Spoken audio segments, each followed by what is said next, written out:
What's going on, everyone, and welcome to the C-List Villains Podcast, your cultivators of the comic culture. I'm your host tonight, E-Man, along with my boy, Red. Red, what's going on, my friend? Hi, everybody. Welcome to the show. And tonight, joined by cover artist extraordinaire. Let me show you some of this. Let's see if we can show. So, cover artist extraordinaire. You know him from works like Ice Cream Man number 24. Oh, yeah, it's sexy. You know his looks like a Titan. His elusive Banksy Department of Truth number 9, the Banksy homage, and of course, That was such high demand. that's a beautiful one right there. And of course, you guys know him. Everyone should know him from our very own Luke Weeks, RKFA Comics exclusive of Bunny Mask number 1, joined here today. Our new friend, Chinh Potter. What's going on, Chin? What's up, everybody? It's too bad. Good. It's good. They misspelled the RKFA on the back of the book. Yeah, they did. It's like RFKA. We're like, bruh, like what? Why didn't you ask? But here you go. Look. If you think about it, it's a misprint, so it should be. Oh, there you go. It should. So it's not, guys. Just went up $100 on eBay. Go get it. Go get it. It's for $100 on. It's technically a misprint. We can go ahead and verify that here on the show. There's a version and the regular cover right there, and the black and white. Yeah, the black and white. Yeah, black and white's the most sought after. I think I don't even own any more of those. I know that for sure. People keep asking if I have any more. I was like, no, I don't have any of those. Those sold out in like the first con I brought them to. Mm. Oh, that's dope, man. So you were able to sell it out yourself too, and get that. Yeah, out I like. I occasionally go on eBay and see if I can buy like bulk of my own books so I can have them available to customers and fans and stuff. But sometimes I'm too poor to buy my own stuff. So I think Luke still has a stack. I can confirm when I see him for Rose City, but I know there's no more stacks. They're sold out. That's why they're sold out. They're sold out. Yeah, but there's that damage stack that's supposed to be there. Yeah. There's overage stack. There's some damaged ones on the side. It might have some not damaged, but nice. So what's going on, Chin, man? So how's the week for you, man? It's good. Yeah, working the day job, then I'm also working on some cover artwork coming out in a few months. I can't discuss, obviously, NDAs and stuff. Working on my own book. Runway number 1's already out. You could probably pick that up directly from me. But Runway 2, I'm currently working on myself. So we're definitely gonna get into Remwick. I got questions about that, and they're simple questions. I really, really want to know a little bit more about this right here. What about you, Red? How's the week been treating you? Oh man, I had to draw a couple more houses today in a multi-family complex. A bunch of people asking for more fucking blueprints. So yeah, it's been a busy day. Otherwise, I want to go kick some ass. I just realized I'm on the panel with 2 amazing artists. We got one that draws cool stuff, and then there's Red. Like he draws houses, though. He draws houses. Stuff. Hey, he draws houses. Hey, if it pays, it's a worthwhile endeavor, sir. Yeah. Exactly. Okay. Well, I guess that's totally worth it. So we're gonna highlight Chin because Chin is our guest of honor tonight. We're gonna be talking with Chin, and we're gonna interview him. We're gonna get to know him a little bit better because we got questions. I got a lot of questions. What's the day job, man? What do you do during the day? Day job, I work at a comic book shop. Technically, it's 2 shops in one location called Collector's Choice Comics and Justice Comics, and located in Tempe, Arizona. Like the old stuff and the new stuff, and they blend into one location. I'm there to handle everything, the day-to-day operation. So if you want to talk shop and stuff, you can come in and talk to me about comic books. I will rattle off a bunch of information because I read literally everything that comes out every week. I was gonna say, just backstage, you were like, I read everything. I'm like, you really read everything? It sounds like you really read everything. Because reading is fundamental, E-Man. That's his thing. He loves that. So quick. Then let me ask you this thing. Quick review, non-spoiler. Quick review. Yeah. Was it Void Rivals? Void Rivals. I love that book. I read it today when I was processing the books. It's the art's fantastic. The story is different from any other, transformy kind of stuff, space stuff that's involved. space vehicles turning into something else stuff, right? Yes, it's a fantastic book. I don't think it's for all ages quite yet. I think it's pretty close though. But art's fantastic. The writing's good. I'm all aboard for it, so I'm definitely gonna pick up a copy and see what issue 2 brings to it. I'm only asking because I bought a few copies today. I'm not gonna lie. Nice, it was the total FOMO pick of the week. Not even gonna lie. It's like everyone's talking about it, and then there was like talks. There was talks from everyone that from people in the community, like, oh, it's low print. Oh my gosh, you should go get it. There was 100,000 copies of it. It's not low print. Sons of bitches. Like, I didn't know that until I made my order.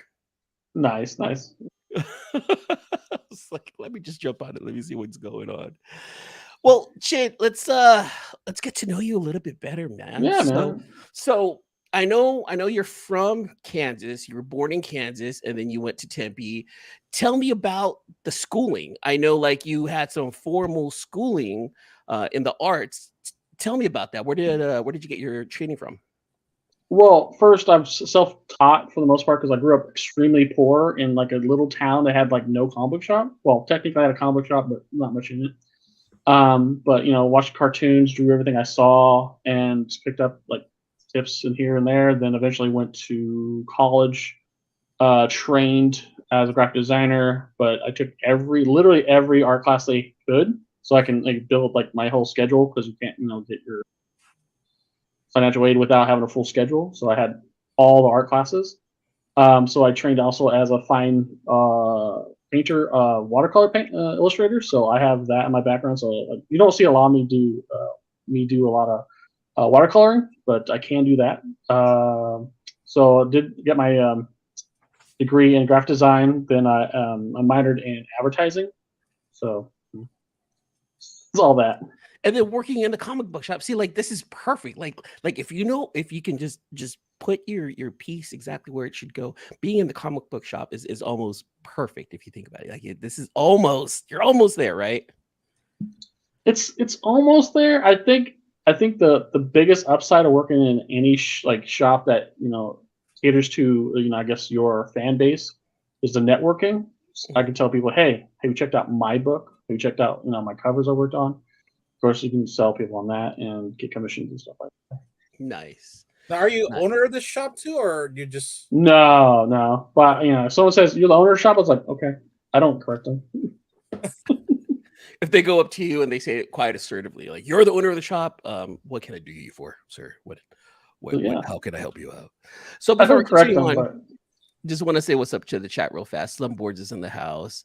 Our girl Katie, K-pop junkie. Oh yeah, let's go. She just wants to say something right quick to you. Someone. No, not this one. What's up, sicko? She says.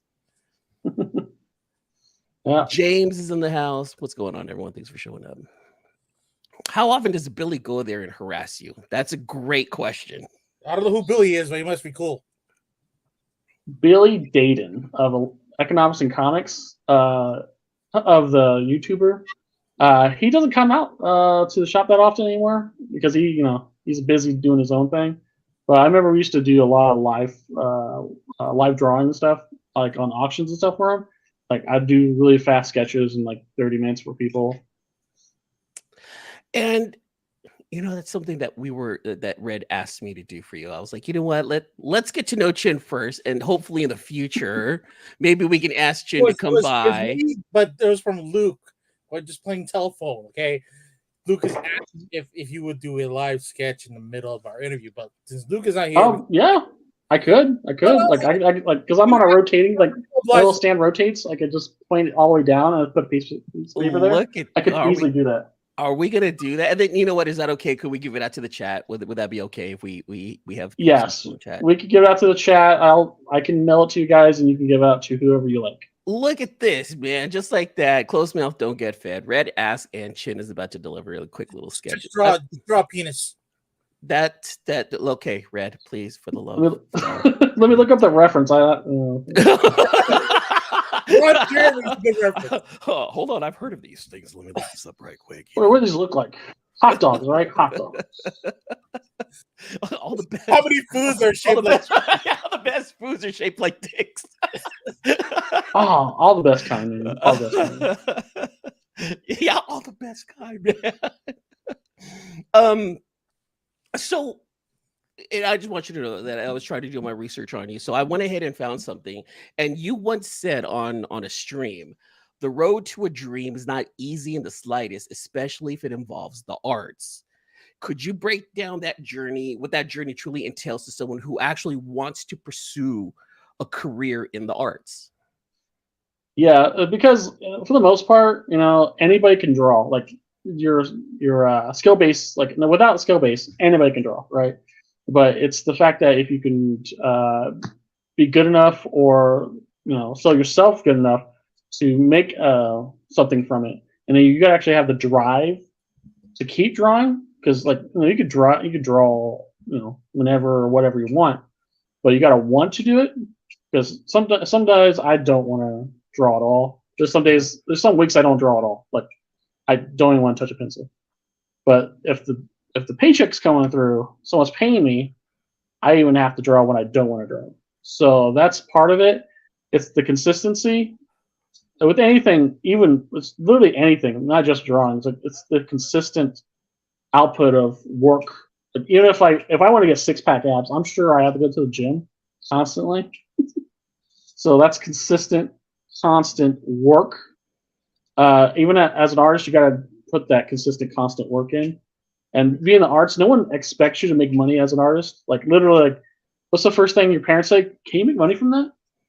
Yeah. Can you make money from that? Exactly. Literally, first thing. A lot of the older famous artists got famous after they died as well. Right? Yeah, a lot of it. So if you make money while you're alive, fantastic.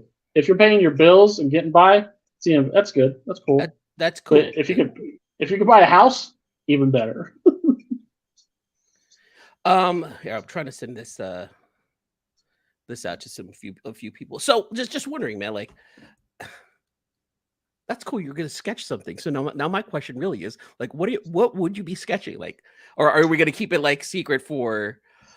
No, you can watch me sketch. I just gotta grab my tools and stuff. But that's later. It'll just be like probably do a headshot. I don't want to do like a side profile, like cheapo, like any artist does. That like no offense to cons, like side profile, like side profiles. K-pop she just wants to make sure that it's all about the angle of the dangle. That's all she can ask for right now with regards to this right here. Okay. I can't guarantee the angle or the dangle.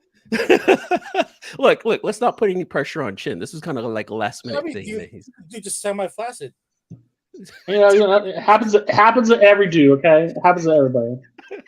I don't know what happened. I'm so sorry. I don't know what happened. I'm so sorry. I gotta go see a doctor. Like a wedding pool. Shut up, Brett. Stop. You're scaring the straights, okay? Stop. Oh, look, Jeff McCain in the house. Our boy, he's in Arizona himself too. What's going on, Jeff? Thanks for coming by, my friend. Let's get into your art real fast, man. Now, there is a certain elusiveness that world-renowned street artist Banksy is known for. And it seems that one of your pieces is just as hard to find. That's that Department of Truth #9, the Banksy homage with the lady in red and the words "Make War." How did that piece come about? I heard the story, but I know not everyone knows about it. I found it intriguing how you were referencing the blood that was on the wall. But like, how did that come about?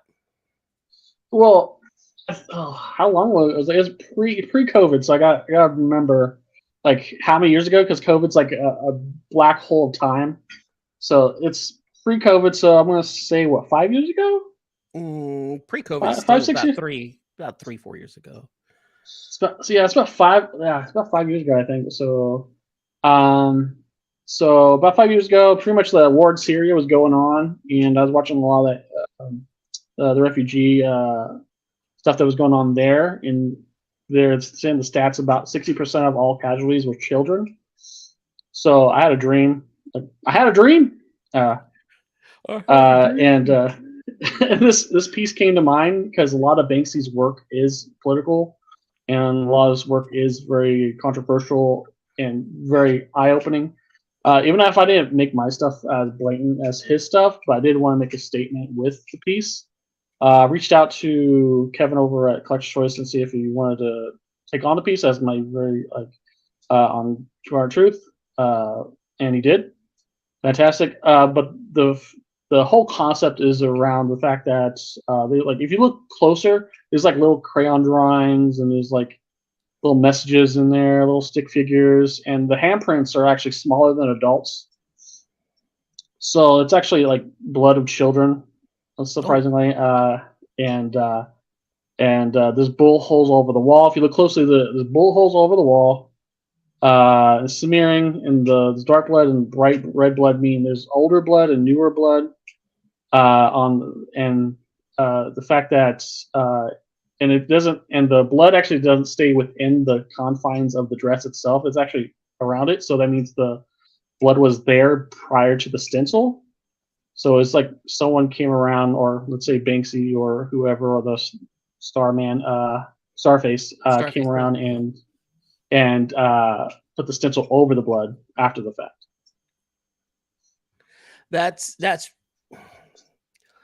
That's so captivating right there, because like at first, like when people see like, oh, it's a Banksy,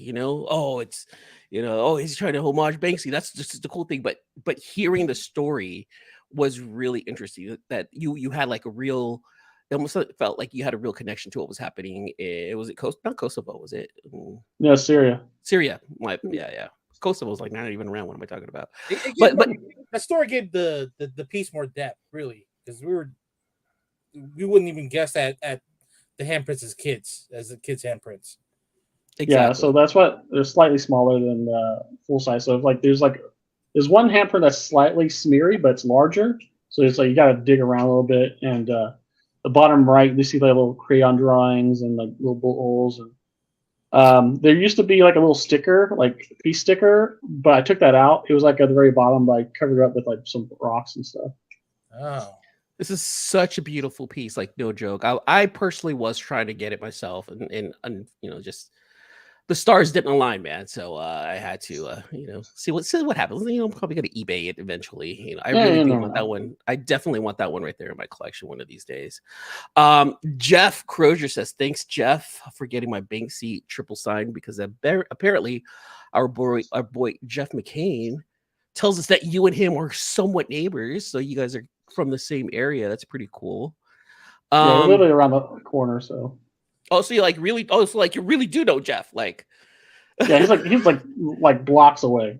That's dope. Oh, so he's not actually just walking down the street, like going to look through your bathroom window, right? If he wants to go on the second floor, sure. If he's that desperate, sure. Is it desperate or determined? There's a little bit of both. The things written on the walls, what got James, man. That's crazy. Yeah, it's a fantastic, fantastic piece for sure. I want to hear, I don't know if like you remember, but like, could you talk to us about the bunny mask cover also? Because that's what you did for our Luke Weeks.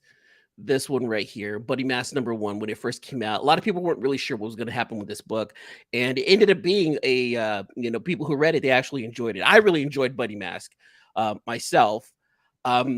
Tell me how this came about. I know Luke was showing us the piece as like it was being drawn, so I know we had some behind the scenes stuff. But do you remember like what was going through your head with this one right here? Yeah, so I was like looking for some creepy visual aspects, like just horror related stuff. That's because that's what I draw. Because the logo is actually blocking like a dead body that's on the sidewalk, but it's fine. Right, yeah. So I was like, what's creepy? And I was like, well, nothing's creepier than someone staring into your ring camera on your door, just staring at it and not doing anything and leaving. That's pretty creepy. So if you notice, it's actually like from the angle of like a camera by your door. So it's a little that eyeglass kind of look to it. Yeah, it has a fisheye lens to it. I tried to have that aspect of it. That's why her head's kind of larger than the rest of her body, and it gets a little smaller around her. And try and make her cute, but not too cute. That was her Instagram. That was her IG post. That was her. Hey, that's MySpace days. Friendster. Oh my god. Top eight, baby, top 8. I mean, it has some kind of Japanese inspired as well from all the manga kind of characters, Yeah. all the little cute chibi characters with the bunny ears and such. Yeah, she didn't have claws before. She also didn't have hair before. It was actually a different kind of mask I had on her. Because I did put I had my art book done, right? This art book done. I did put the blue lines in here so people could see like what I started with. I'll just show you here too.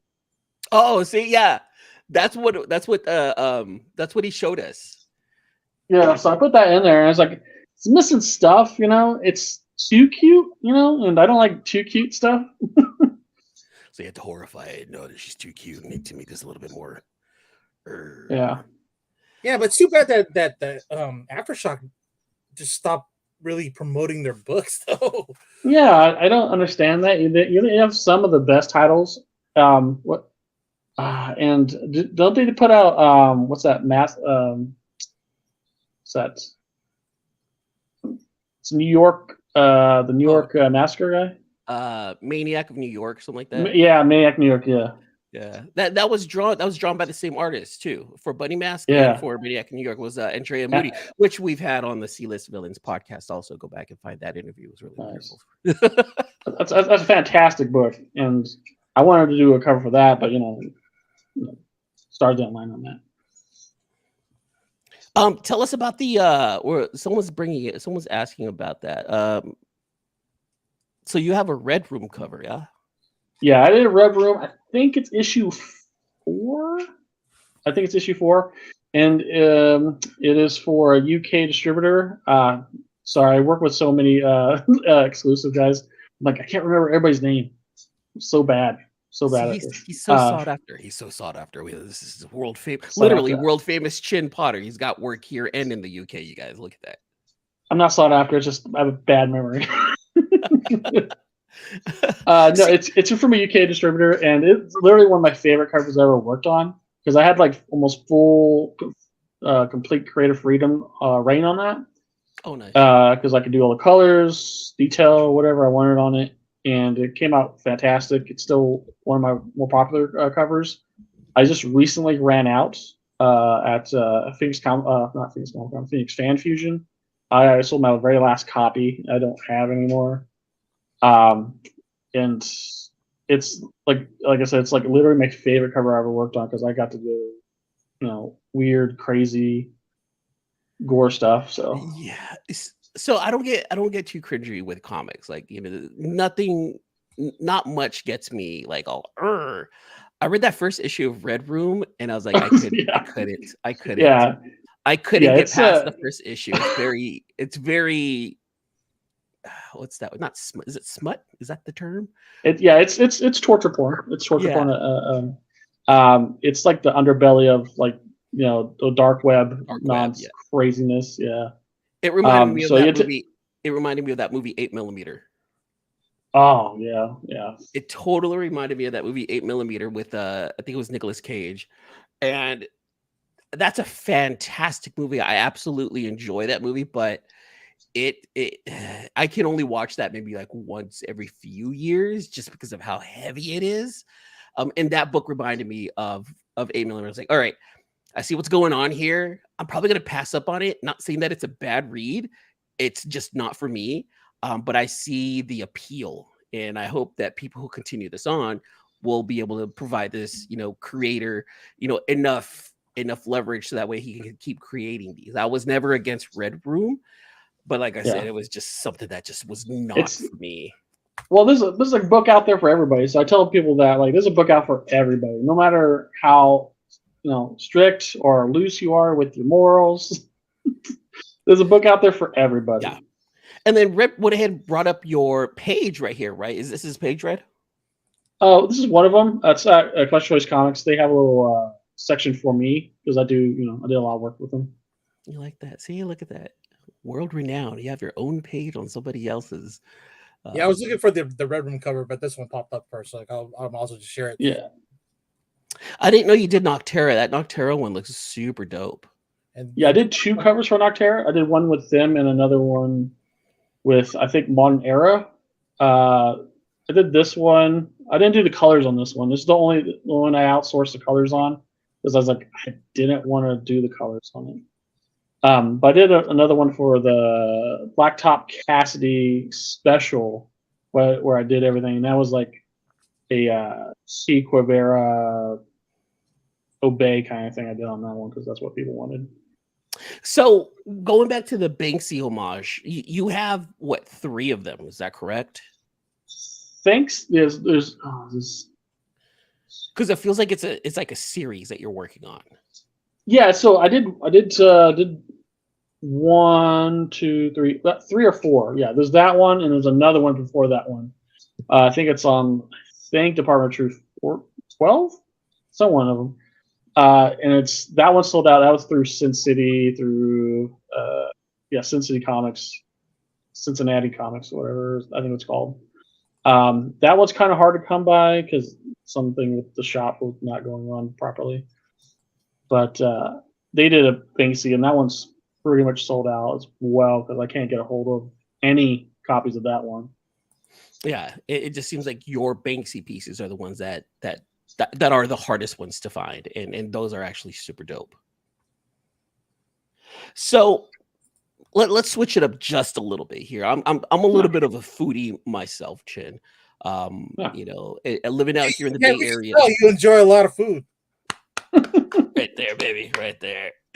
And living out in Arizona, you're right in the middle of the desert. Oh, so I need to know something right here. You said in an interview that I read that any friends visiting from out of town, you would bring them to this one restaurant, and I just want to know why would you bring someone who's visiting this desert? Why would you bring them to eat pho at Pho Tuan Tan in Arizona? Why would you bring someone into the heat to make them eat something hot like pho? Well, it's like a sauna, like you like this. Helps with the pores, right? Helps with the pores, but it's so good that it's one of like the best pho places I've ever been to. Given like I've eaten pho out of like old, and this is up there with that. It's fantastic. Now you told me that you're half Vietnamese, right? Correct.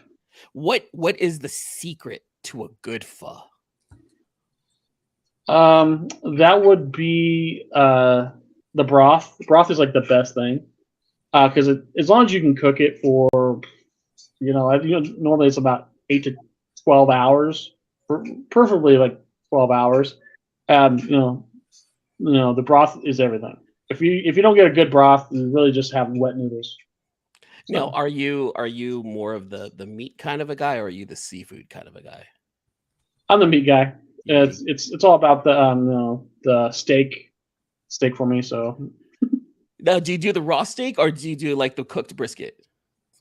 I'll do the raw steak because the broth's so hot it'll cook itself.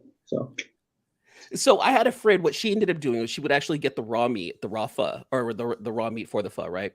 And she would put a basil leaf in the middle.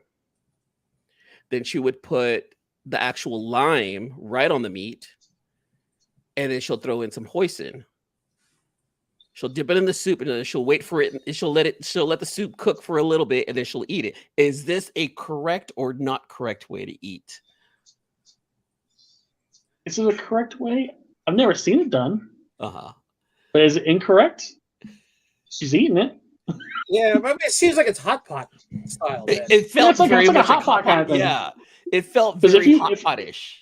Yeah, because if you eat too much of the broth, you're going to fill up too much on the stuff that you really don't need. But yeah, if you want to eat it. Yeah, definitely.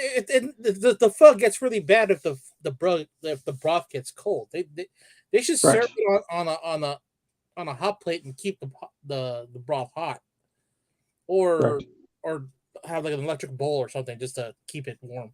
See, I'm taught to eat pho like fast for some reason. I don't know why. Like pho and Vietnamese soups in general, for some reason, that's the only soup where I'm taught like I need to eat it fast because it stays hot the whole way. I guess that just makes sense with all soups, right?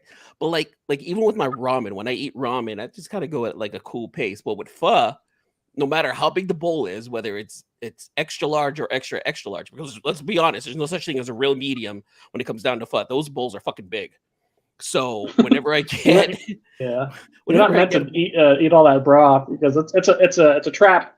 Don't drink the broth, guys. You're supposed to sip the broth. Wait, what?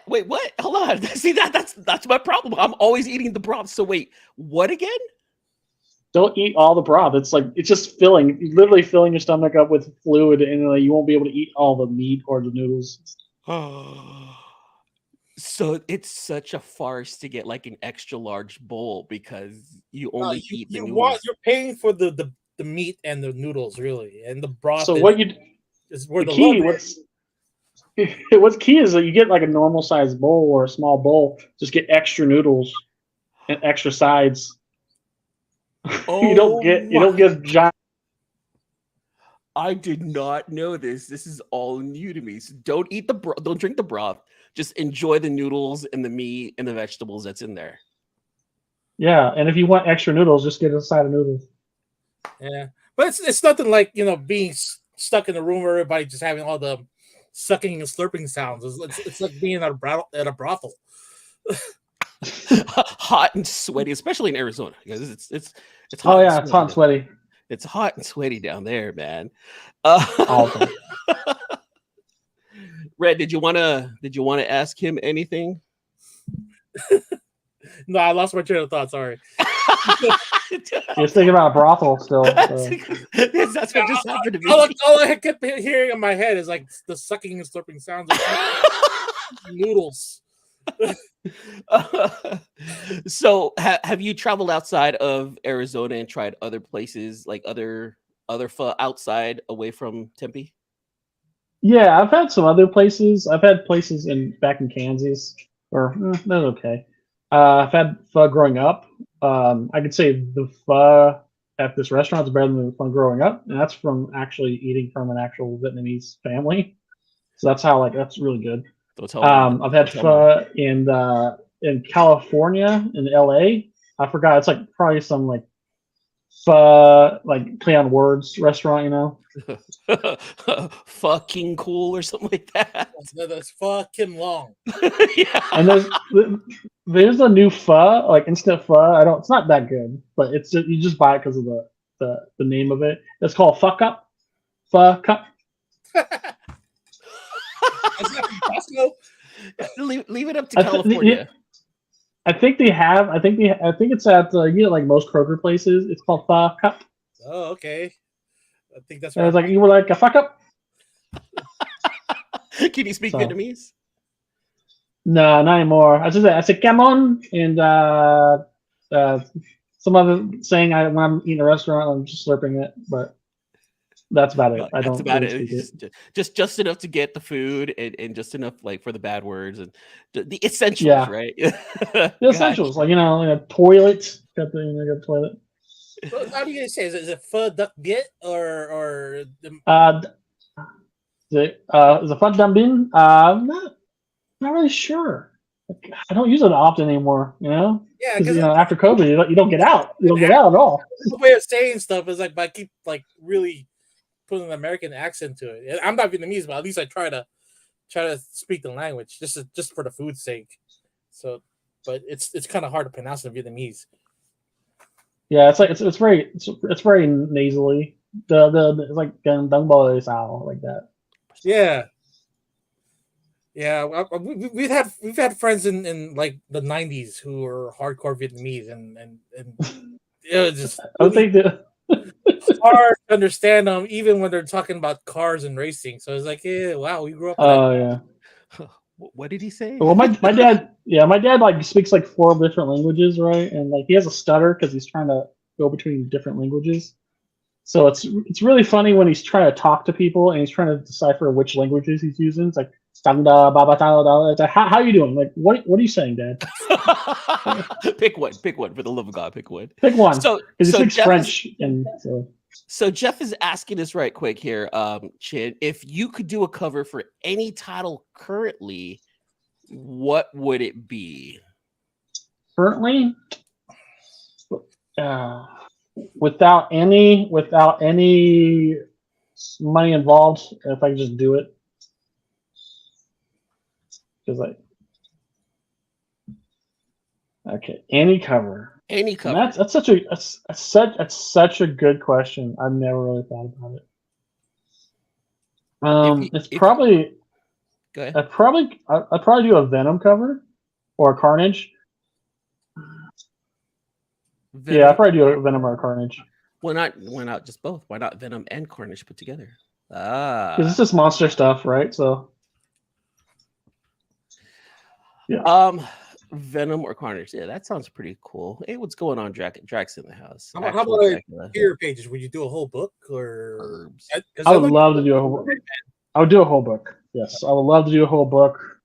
I did this book called Final Night. It's my Batman book. Yeah, I can't call it Batman. I did that because I went around the rules of I don't mention the name. I don't use his logo. Everything, and it's called Final Night Out. And yeah, still find it around. People still have it. I destroyed, I think, 14 copies, 12 copies of it. So there's only like 25 copies in existence right now. Wow. I remember you were selling the originals on your page. Yeah, the originals. I still have the originals. I sold one original. Someone bought that, and they bought the book, and I signed it, all of it. And people were like, how'd you get away with it? I was like, well, I'm not calling it Batman. I'm also not using his name or his, they can't own the cow because that could be, Catman. It could be anything. I mean, really. I mean, what was that one character in Watchmen? He kind of looked like Batman, but they didn't really allude to him being Batman either. Yeah, it's Night Owl. Night Owl. Yeah, he had a cowl and everything. Yeah. Oh, you do an amalgam like that Wolverine Batman kind of deal. Yeah, that's Darklaw. You got some Darklaw in there. So did you want some time to work on that sketch, or like how did you want to do that right there, Chin? I can whatever you like, guys. I can draw and talk. What he doesn't want to do. It's just go with the show. You move on to your rapid fire questions if you want. Rapid fire is going to be towards the end. We'll give Chin a little bit of time there. So like whatever he can put together, we'll throw it out to the chat. I definitely want man like sing and dance for you and like Okay, hold on. We're not gonna. Let me point it down at the desk and see how we can do this. Camera. There you go. Wait, hold on here. Make sure you have your pants on. I don't have any pants.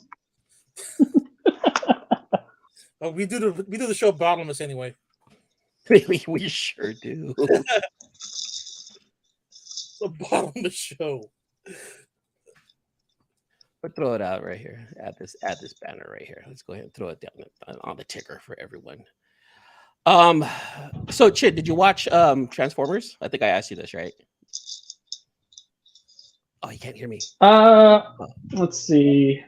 Did I watch Transformers? I did not watch Transformers yet. Okay. But since I work in a comic book shop, I already know all the spoilers already. So. Well, right. Like you're kind of in the middle of it. You can't escape any spoilers, I guess, right? It's going to happen to you whether you watch it or not. Yeah. Correct. So I can't get butthurt about it. So. What's your opinion on Transformers altogether? Did Michael Bay ruin your childhood? No, actually, no. It was a perfect movie for what it was when we needed it.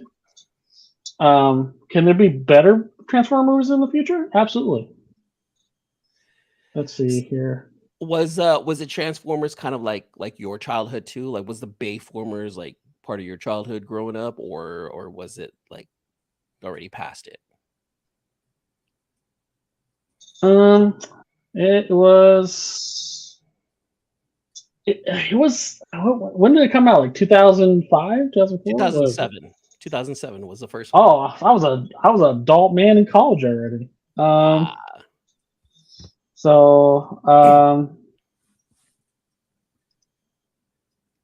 don't. It wasn't bad. Like at the time, like they look like piles of junk. But but how else would you like explain transforming into a boxy car or whatever? Piles of junk. I mean, it's not to say much about the movie, but I get it. What did you grow up with, Chin? As far as like what did you watch when you were a kid just to inspire you to draw? I watched a little bit of everything, but since I grew up poor, so it's not like I had cable or anything. So it was like I had a staticky TV that I had to hold the cable like this. Yeah, the bunny hold ears. It not ears. It's like actual copper cable attached to the back of the TV, and you wind it around like the windowsill. You hopefully get a decent signal. Oh man! Oh, I know what you're talking about. Like, and it was like one strip, but it had like two cables in the strip. Yeah, and I'm holding like this, and I'm staring at the TV and like moving around. And I'm hoping I get the signal for Fox Kids, and we watch Eek the Cat and Power Rangers. Nice. But most of the time, you probably get Telemundo. No, not that. Telemundo was after what I did. So our time was like you had NBC and PBS. This is the only two channels that came in. Because this is before digital, right? So it was all analog. And it was big giant tubs of TV that you had like 3 people had to carry it. So we had to make sure the TV was on the second floor, vacant room by a window, and we had to make sure we hold the cord out by the window to try to get Fox. And if we're lucky, maybe we'll get ABC Kids. So you did say that earlier, right? That watching TV when you can was something that inspired you to draw. What was your favorite cartoon or TV show that you enjoyed drawing? I enjoyed drawing. Let's see. If anything, I enjoyed when I had money, I tried to go get comic books more than anything that inspired me. I drew a lot of Gen 13. So it's like, 93? Yeah. A lot of Sonic the Hedgehog. Like, I collected Sonic the Hedgehog Archie run. It's like until it ended in 2002. Like, I collected all that, and that stuff's like stupid expensive right now. Because it's like 6,000 print run, 4,000 print run. Oh, dude, that's ultra low. Yeah. Yeah, so that stuff's stupid expensive. So I try to collect that stuff right now still. That's why I drew a lot of that. But any cartoon that inspired me, it's probably Dark Water was pretty good, and Red Planet was pretty good. Cadillac and Dinosaurs was pretty good. So it was all that old school stuff. Man, these are 90s cartoons, and he's like, oh, this is old school stuff. To me, old school is like 70s, like Batman 66 and Batman Adventures. Yeah, Batman Adventures. Yeah, and that and Denver the Last Dinosaur was also part of that. If whatever you can get on the channels, but how about some anime? Did you try to catch any anime on video or I guess on anime wise, I try to I try to there we go. Finally got the paper. Sorry about that. Oh, there we go. All right. Sorry guys, my headphones just finally died on me. Oh, okay. It's okay. All right, so it's gonna be kind of weird. No, it's okay. Actually, you sound pretty good. All right. Anime wise, I actually contacted a lot of if you're on the back of Wizard, if you go to Wizard magazine, old Wizard magazines, go all the way in the back, and you can order anime catalogs. I ordered so many anime catalogs, and that's where I try to get anime. And straight to VHS, so Project Echo, and there's MD Geist, Guyver. Let's see, Fist of the North Star was there. I have so many copies of Akira. I have 3 copies of Akira right now. Let me ask you this about Akira. How did you feel when they changed when they redubbed it? It was fine. It was fine because they remastered the sound too, so it was fine. Yeah. Okay. Are you a sub or a dubs kind of watcher?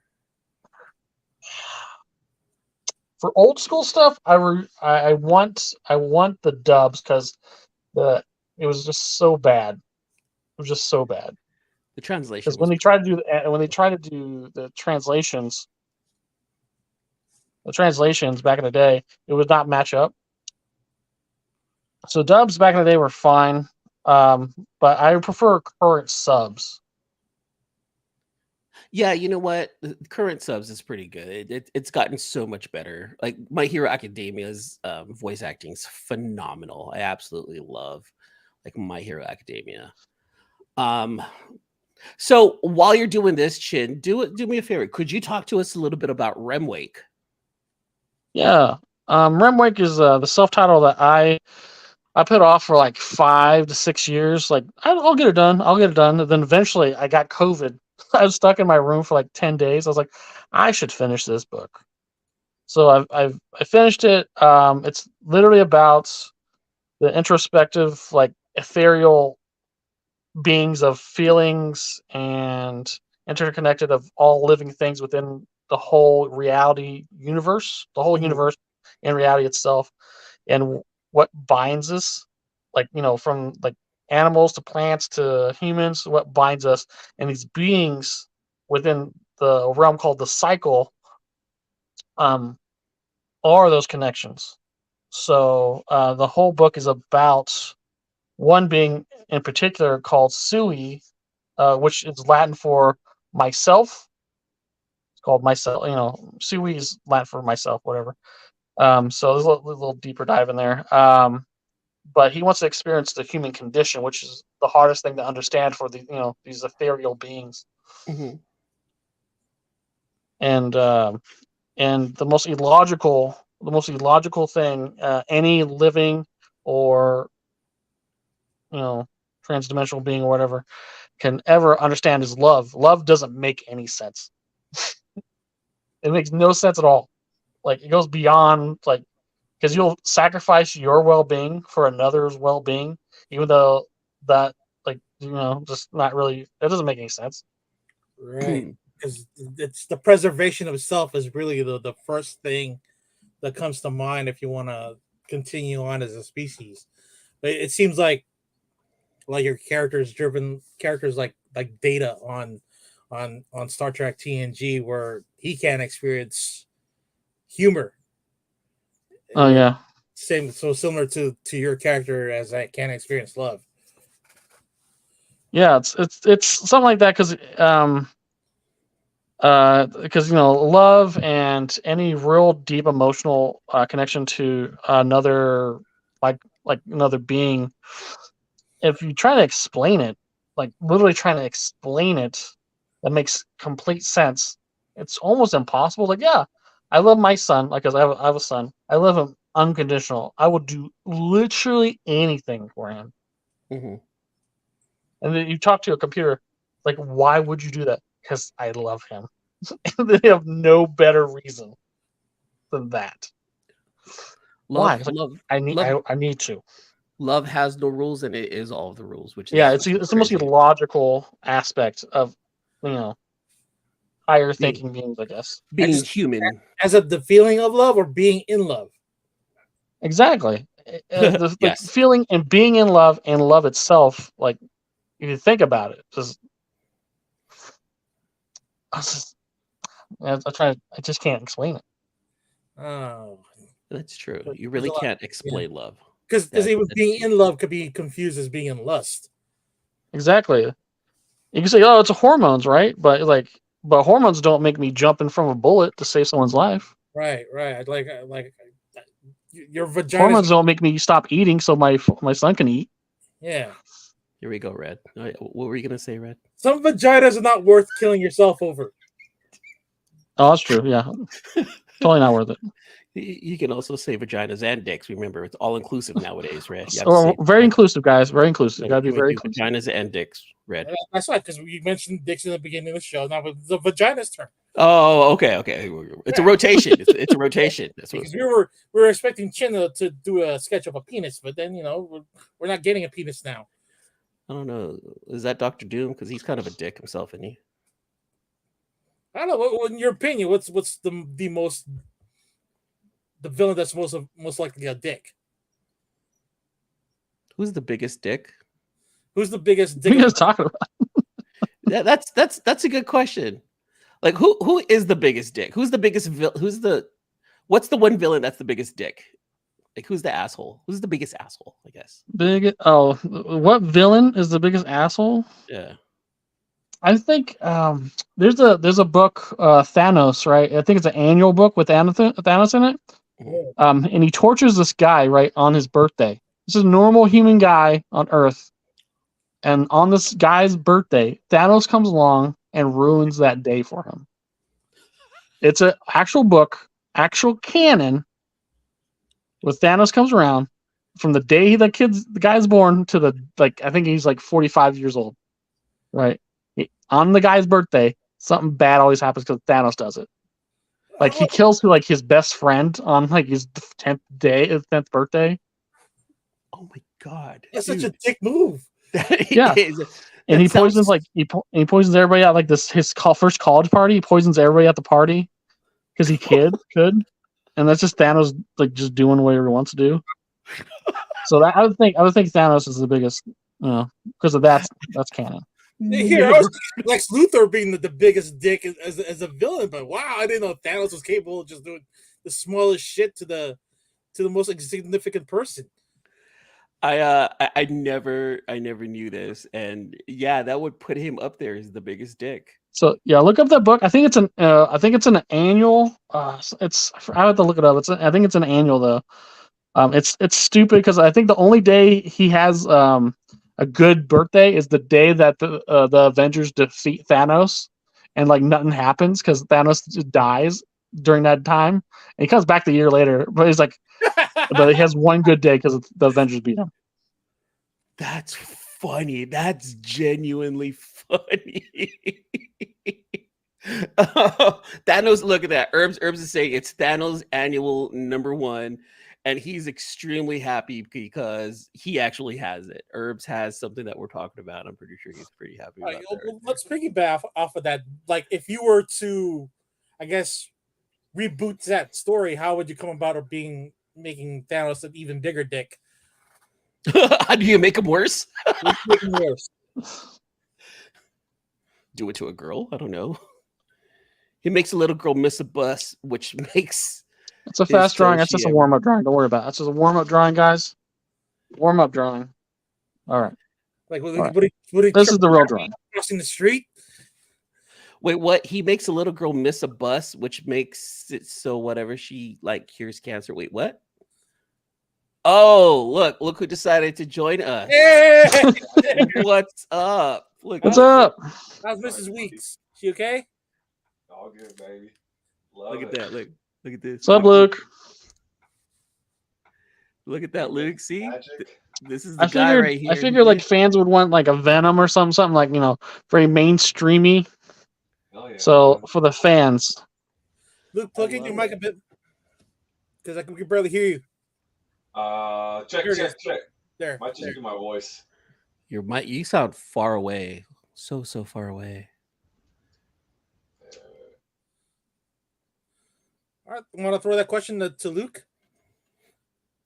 Oh wait, Thanos makes a little girl or a little girl miss a bus, which means she never cures cancer. He messed up the timeline. That's what he did. Before she dies, he visits her, lets her know what she could have been. Wow, that's a dick move. Oh my god, I'm actually wanting to read this book now. So Luke, what we're talking about is things happen. All of a sudden, we just got into who's the worst villain, who's the biggest dick, right?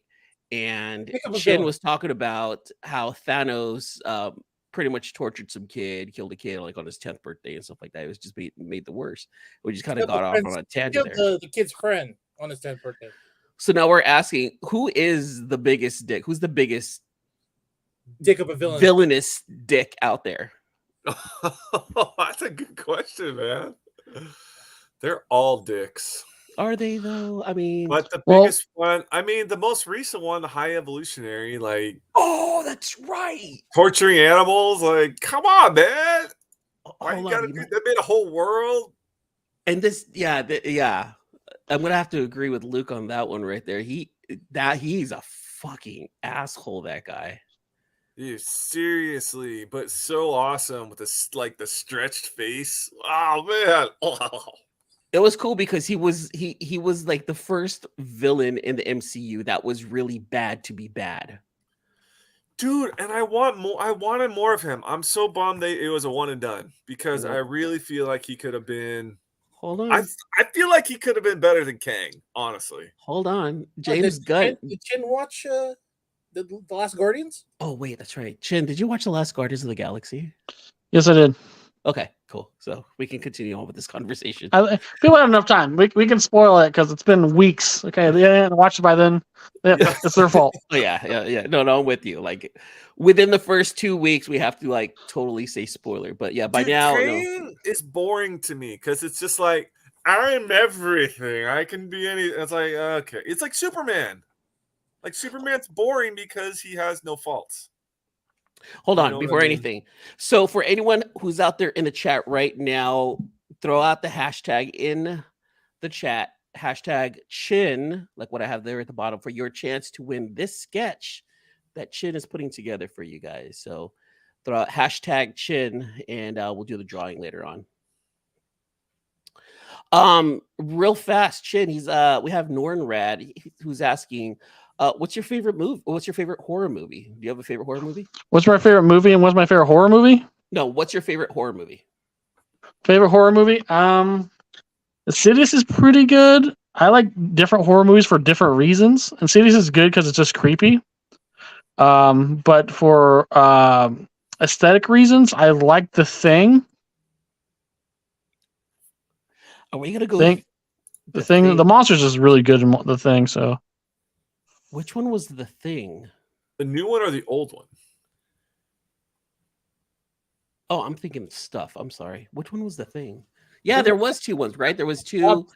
The John Carpenter one with like the one in the 80s. Okay. Oh, okay, yeah. Oh man, dude, he's throwing it back. That's a good one. Now I remember that one. What about you, Luke? What's your favorite horror movie? Do you have one? Dude, I can't watch horror. What about you, Red? I cannot watch horror movies. I can't do it. I'll be freaked. I'll have dreams all night. I'll have dreams. I'll have dreams for days. Hold on, Luke. Hold on. So, Luke, are you telling me that Luke would have nightmares for weeks and months and days? A week. No, but seriously. But I'll have like actual nightmares for like ongoing time periods, and it like fucks with my head. It fucks with my head so bad. I'm like, nope, I can't. It scares me. I just can't do it. Sorry. What about you, Red? Do you have a favorite horror movie? Salem's Lot. Oh, that's a good one. Lot is a good one. Yeah. That's a good one. That freaked me out. Those little vampire kids floating in the window. That's a good one. And dude, give me a good rom-com. You know what I mean? A good Matthew McConaughey. That's horrifying, sir. Ryan Commitment Reynolds, is horrifying. You know what I mean? Love is overrated.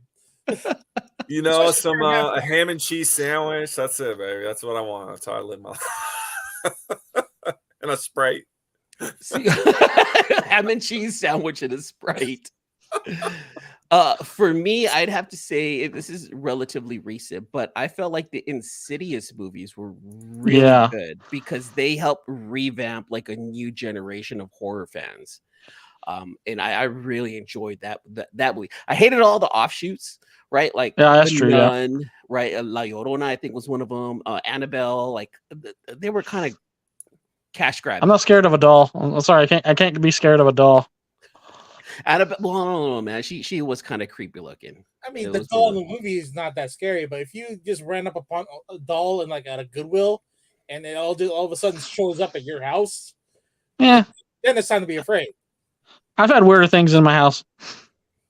Have you really? Like, well, hold on. You're kind of close to Las Vegas. Did you have any of those Las Vegas aliens visit you recently? Is that? It's like, yeah. Yeah. Did you guys see that? Did you see the video? Like, apparently, there's an actual image of one of the aliens in the backyard. Oh, that's cool. That's like, oh, okay. That's like they're 10 feet tall and they're gray and yeah. I'm wondering, like, did that? I am not a believer, by the way. I don't think that shit's real. This is some real. This is some real Department of Truth shit going on right now. Like if you think about it, like Department of Truth and this is kind of like going hand in hand right now, because we have aliens that have landed in Vegas. So the question is, why did they land in Vegas? Like what's so special about Vegas? No, it's so bright. Here's fucking why it's bullshit, man. Because this fucking alien landing corresponded almost exactly with that whistleblower. Almost to the day, like, okay, you know what I mean? Where they're saying that the U.S. government has 12 spaceships, like in a bunker. Yeah, the whistleblower comes out and he's like, they're hiding it from us, and then like the next day, an alien lands. Like, I believe it. I totally believe it. I'm honestly, I think in our lifetime, they're gonna be like, "Hey, motherfuckers, we're here." Well, all of a sudden, the aliens have a Vietnamese accent. No, Red, no, stop. Don't you even try. Please, for the love of God. I'm just saying that's what it sounds like. You guys can do it. I can't do it. Don't. Appropriating. You guys can do the accent. Luke's like, nope, I'm not doing this. I'm not. Because I'm not Vietnamese have seriously the most hilarious accent. It's so awesome. We're talking to him right now. He's drawing. It's like very staccato. You know what I mean? It's like a sung language. Like there's a cadence to it. There's a very cadence. Thank you. There is a cadence to Vietnamese. No, one of my best friends is Vietnamese growing up. He had this like, and he was a fob. Like he was like the fresh off. See? Fresh off the boat. Fresh off the boat. Well, I'm an 80s kid, so we had all the fobs coming over. Fob's also, I didn't know that, fob was a pretty big term back in the day too for us, but I didn't know he went that far up to Oregon. And white man refers to Vietnamese as fobs on local podcasts.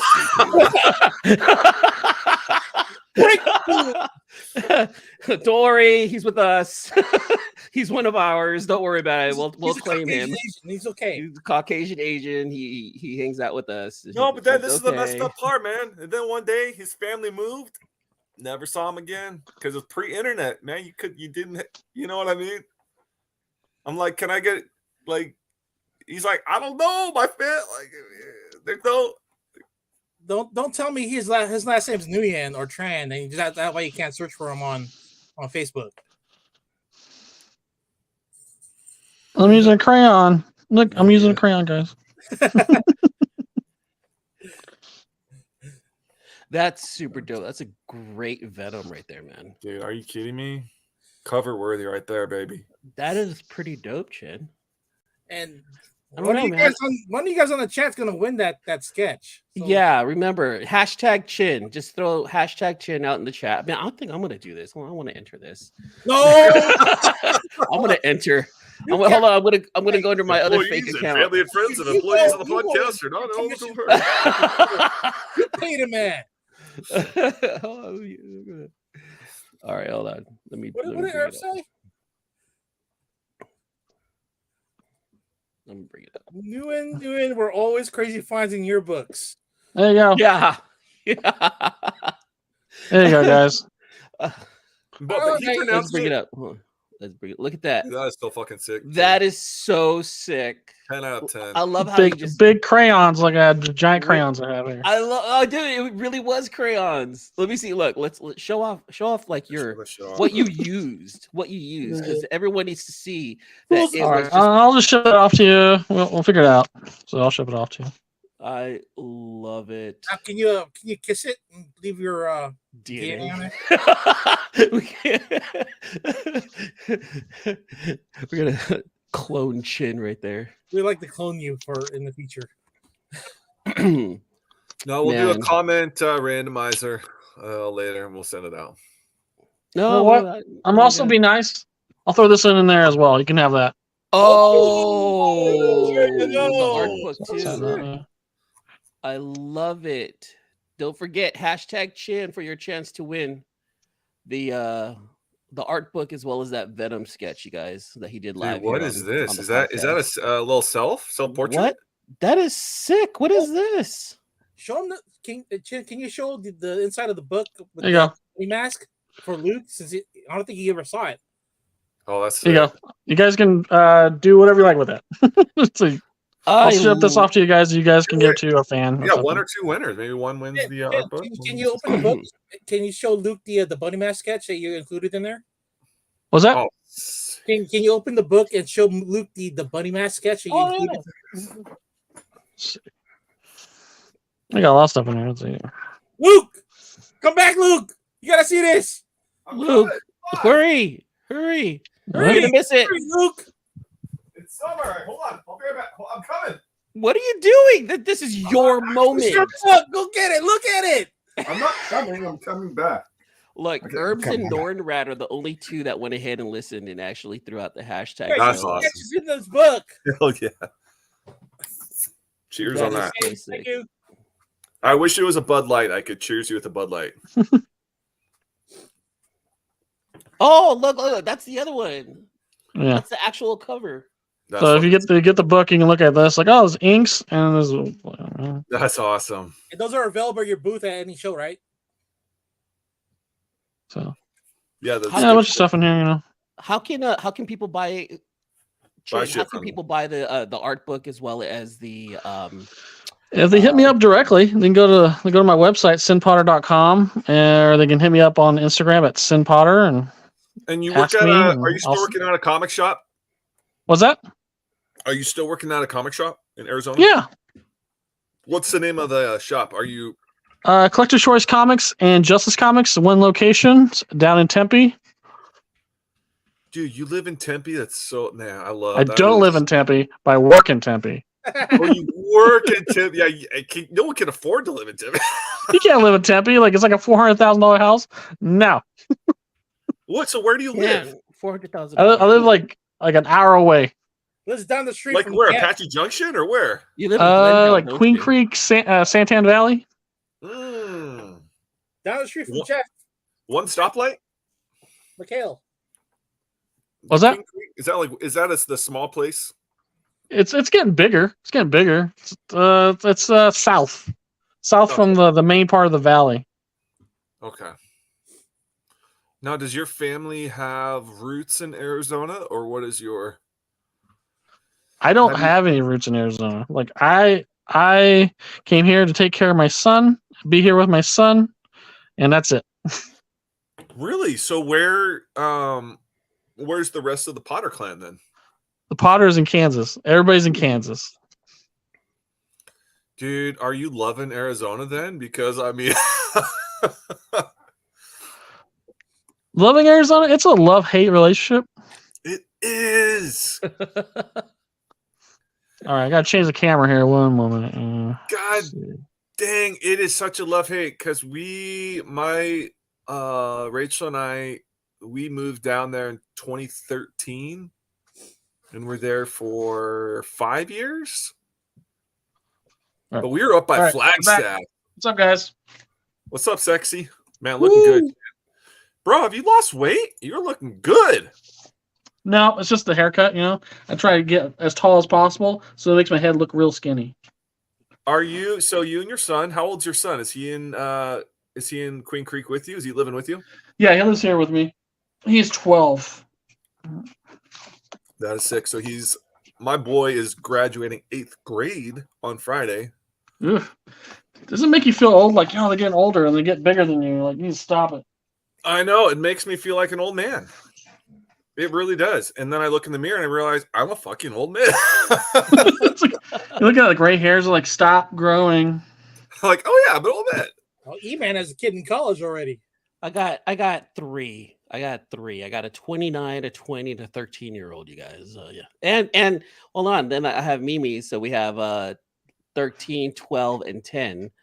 And sir, you need to relax. You need to calm yourself. Take a breather. Don't worry. It's funny because I've fixed myself. However, I have 2 other kids even afterwards. That's my girlfriend's kids too. You know? Oh, I thought you meant you had some jumpers. No jumpers here. Let's cheat blinks. Right in time. All blinks are here. All right, I'm going to run this because I gave everyone the chance already. There's 2 people in the chat, so we're going to do this. Actually, 4 now. There's 4 watching. 4 watching? Look, if they throw up the hashtag, just enter the hashtag in the chat for your chance to win the Venom sketch and or the Chinh Potter sketchbook as well. Look at that. And you got a little remark on the back. Oh, and the remark with his signature on the back. I love it. Self-portrait. So, Chin, let me get into something a little more serious here, if you don't mind. Yeah. Just because I feel like this is a good topic to bring up here. Now, you've mentioned elsewhere, that you're a big advocate for mental health. Of course, you've gone through your own struggles in life. You've seen the peaks, you've seen the valleys. Now, what do you tell someone who's going through the struggles, and how can art help someone with them to enhance their mental health? I don't think it's really just art. I think something to find passion in. It will actually, get you out of your own head, because drowning in your own head, is your worst enemy. And especially talking about it with anyone, it will, it'll help out a lot. So, because if you isolate yourself, is the worst thing you can possibly do. Isolate yourself and not do anything. Drowning in your own sorrow and pity is like the worst thing for you.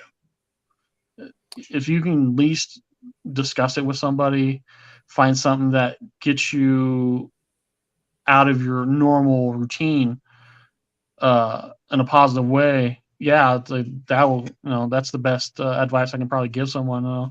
I know a friend that he's just starts working out because if he needs to release some stress, he goes for walks, just does that, and he started working out, and that's what he does when he wants to when he feels like an urge of depression or something. What I do, I just draw, I write, I try to spend more time with my friends when I have time.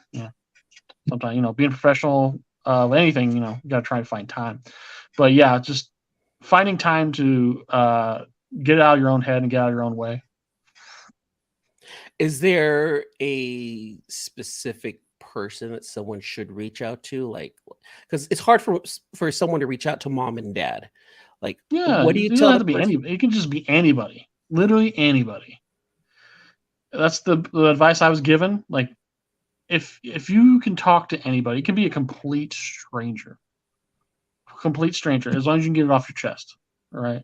Because if you hear the words come out of your own mouth towards somebody, trust me, it's like a weight of the world off you. It's freedom at best. Then eventually, you can discuss it with actual professional like therapist or counselor or somebody, but just get it off your chest to anyone.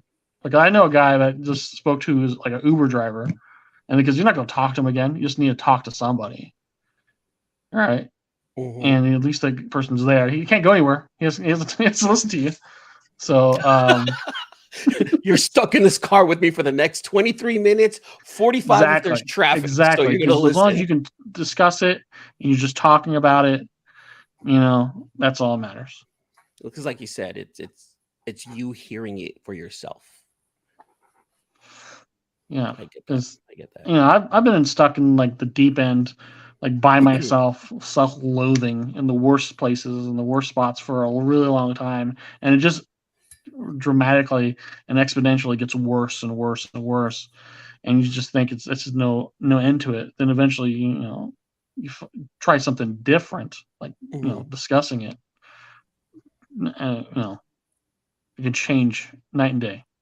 Gotcha. All right, we're gonna wait just for another minute or so to see if we get any more entries into this. We have 4 entries. Ooh, we got 4 people actually watching us tonight. I absolutely love that right there. Chin, before letting you go, John Romita just died. Why are you telling me this now? Why? Shut up, Senior. What? Senior. No way. That is so sad. Look at that. Look. Now I got it. 93. That come on, man, we're interviewing Chin here, but still. Well, artist to artist, I mean, gotta bring it up. Yeah, it's crazy. He's supposed to do like an actual meeting with his son like last year, and they were having health problems, so that's why they kept on canceling. That's why they canceled this year here in Arizona. So I, kind of felt like something was coming, Yeah, John Romita tweeted, "I say this with a very heavy heart. My father passed away peacefully in his sleep. He's a legend in the art world, and it would be my honor to follow in his footsteps. Please keep your thoughts and condolences here out of respect for my family. He was the greatest man I ever met." John Ramirez Jr. saying that. Oh my God, how heartbreaking! Rest in peace to the living legend, the living legend. Man, we are losing. It seems like every year it's just. Damn, that's a big one. That is a big one. Stan Lee. That was a couple years back. Neil, we lost Neil this year. Perez, yeah. Oh, dude, we're losing legends left and right. Damn. Well, hopefully let's just. Well, rest in peace, guys. Let me lighten the mood up a little bit. It's have a shot. Have a drink. I know. Hold on, let's have a drink real fast. For Chin. For JR. Not Chin. Junior. For JR. I don't have anything. I'm sorry. I don't have anything. All right. That's all right. There you go. Pretend. Mine's empty, so don't worry about it. How about smoke? Smoke for JR. Smoke them if you got them. Yeah. Rest in peace, senior. Chin, I got some rapid fire questions for you. I want to ask before letting you go. So these are a series of questions, meant to have fun, meant to get to know you a little bit better. Silly, it doesn't have anything to do with art, but we definitely want to get to know the inner child, the inner man. Sure. Potter. If it's still there, okay. If it's still, I know it's there. Hold on, put yourself in that place right there. Okay, put yourself in that place because I got it. There you go. Perfect. All right. Rapid fire questions. Here we go. Number 1. What is your favorite cereal? Cookie Crisp. Who's your favorite superhero? Favorite superhero? Swamp Thing.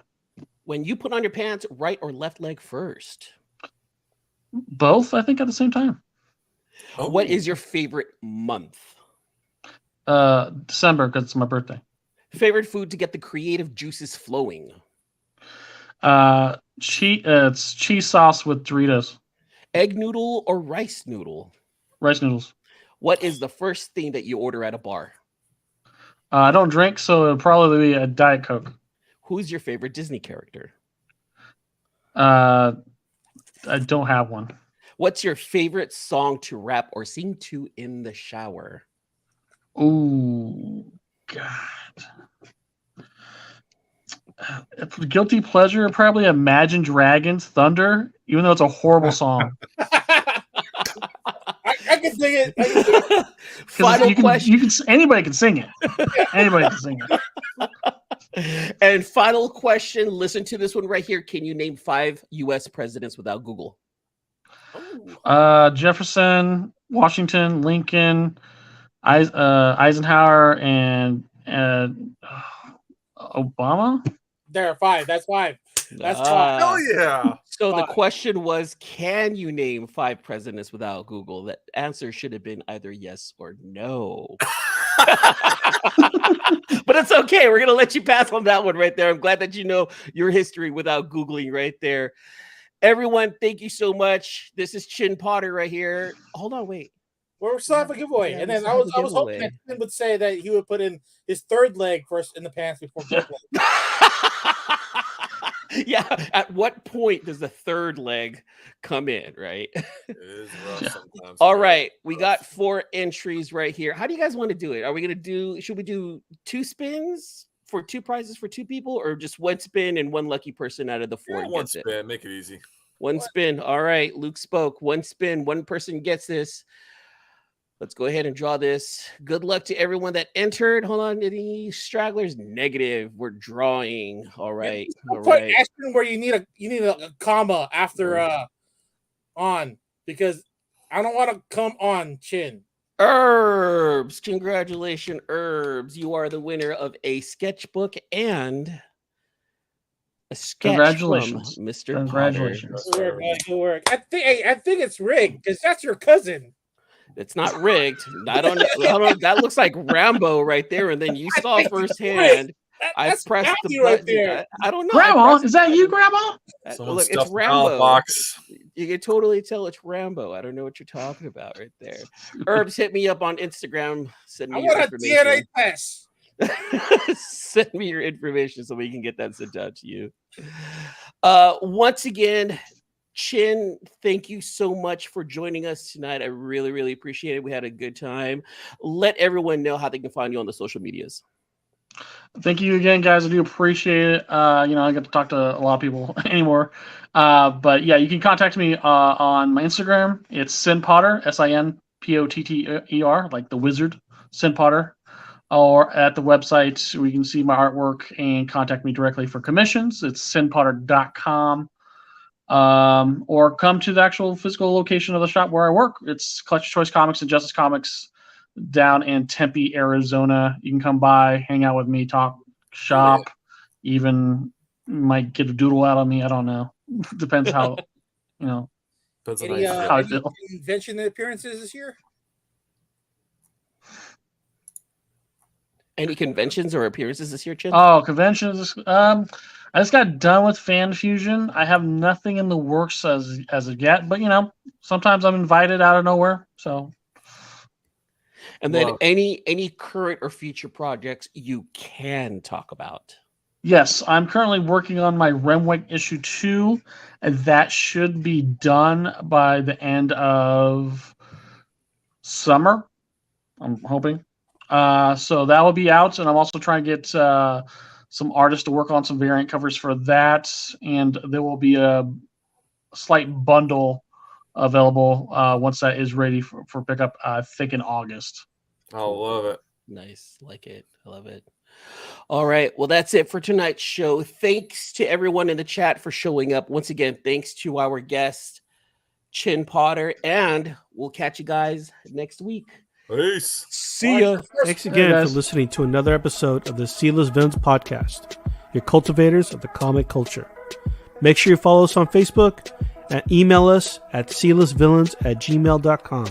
You can also leave us a voicemail or text us at 209-975-7597. Be sure to join Luke Week's Facebook group, Rare Keys and First Appearance Comics. And you can follow us on our 2 Instagram accounts, Sealess Villains and Sealess Villains Podcast. Lastly, follow the villains on their separate IG accounts, at Luke Weeks, at C-List Villainous Red, at C-List E-Man, and I am at AJ the Comic Collector. Thanks for listening, and we'll see you all next episode.